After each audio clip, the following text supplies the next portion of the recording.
এক বিশাল কৃষ্ণগহ্বর ঘুম থেকে জেগে উঠেছে বলে জানিয়েছেন বিজ্ঞানীরা। ফলে প্রথমবারের মতো কৃষ্ণগহ্বরে জেগে ওঠার ঘটনা পর্যবেক্ষণের সুযোগ পেয়েছেন তারা। পৃথিবী থেকে প্রায় ৩০০ আলোকবর্ষ দূরে কৃষ্ণগহ্বরটির অবস্থান।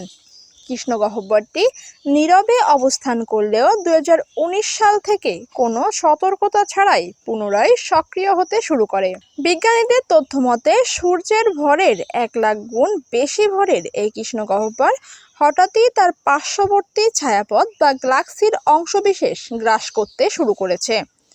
গ্রাস করার কারণে কৃষ্ণগহ্বরটি অতিমাত্রায় আলো নিঃসরণ করছে বলে এর জেগে ওঠার অভূতপূর্ব মুহূর্ত ধরা পড়েছে বিজ্ঞানীদের কাছে। ২০১৯ সালের ডিসেম্বরে বিজ্ঞানীরা লক্ষ্য করেন কৃষ্ণগহ্বরটির তারা থেকে প্রচুর পরিমাণে ইনফ্রারেড অতিবেগুনি রশ্মি ও দৃশ্যমান আলো নির্গত হচ্ছে। ইউরোপিয়ান সাউদার্ন অবজারভেটরির জ্যোতির্বিজ্ঞানী পলা সানচেজ সায়েজ বলেন, ভাবুন তো, আপনি বহু বছর ধরে একটি দূরবর্তী শান্ত ও নিষ্ক্রিয় ছায়াপথ পর্যবেক্ষণ করছেন। হঠাৎ এক সকালে তা জেগে উঠেছে। কেমন মনে হবে তখন?